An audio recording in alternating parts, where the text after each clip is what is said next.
I'm Sarah Gaither with Carolina Pottery. Wedding season is here, and what does the bride want? She wants a beautiful bouquet. So today I'm going to teach you how to make a wedding bouquet. So what I've done is I've kind of constructed, I've taken a paper towel roll and I've put it in a jar. This is going to help me hold it as I make it. Now I've got two different holders here. This one looks like it has stems on it, and this one is just a clear plastic that you can hold as well. So what I'm gonna do is I'm gonna put all of these inside to the tube. Now we have two different kinds of bouquets to look at today. We have your traditional just round one, or this one is a more cascading one. And you can see this one was made with the plastic handle, and this one was made with the stem handle, and so it gives you a little bit more length, and this one's slightly shorter. So we're going to learn how to do the cascading one today. So what I've done is I've selected roses and calla lilies and a hydrangea. And so the easiest way to do this, we're going to first work in our round shape before we add the cascading part to the front. And so what we're going to do is we're just going to start in the center, and I'm going to go ahead and use all my roses. Now you'll see that I've got this gap between my flower and my leaves. All you need to do is push this up and it gives you more greenery. And I'm just going to start, think about we're making this into a circle. And so I'm just going to start adding them around.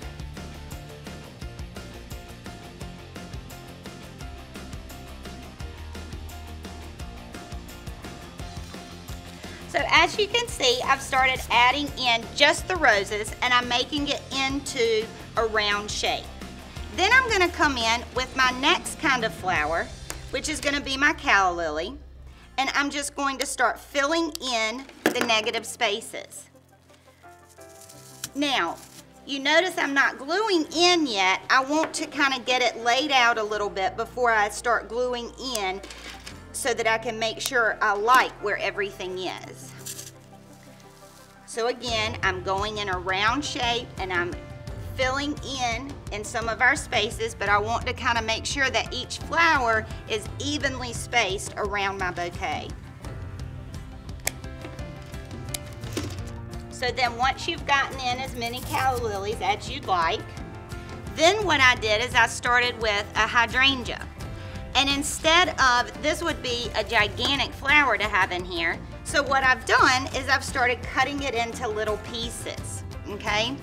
And I want some down in there, but then I'm gonna hold off on some of them once I've added the rest of my greenery.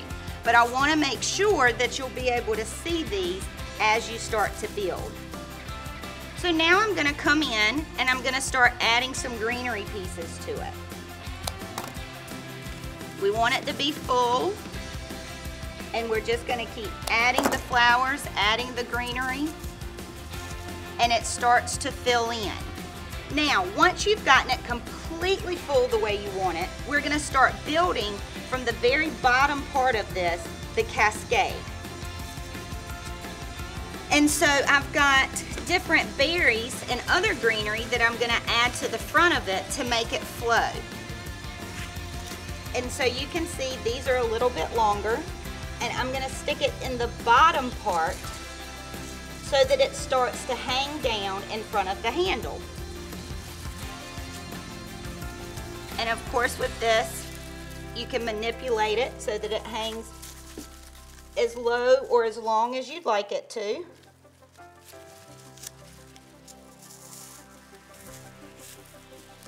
And then you make this part as full of greenery as you like.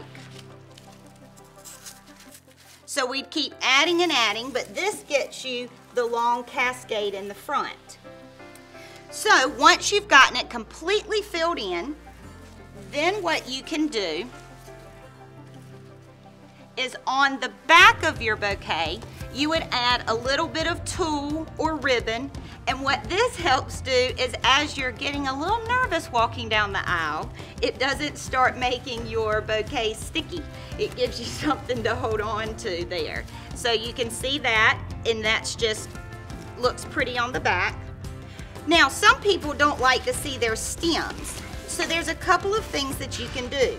You can wrap it with your just ribbon, or they make these really neat bouquet wraps. This one is more of your farmhouse look that's very popular right now. And you can see on it, there's Velcro. And so this, of course, side would stick to the other side. And then all you do is you're just going to wrap it around the stems. And you can wrap it tightly, and then you just pull this around. And then you have something nice and pretty to hold on to as you walk down the aisle. Another thing that you can do is maybe you want a little bit of sparkle on your special day. And so there's like these all sorts of jewels or things like that that you can add. And so you would come in and start to add these throughout your bouquet.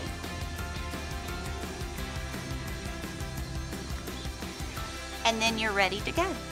Thank you so much for joining us today. I'm Sarah Gaither with Carolina Pottery.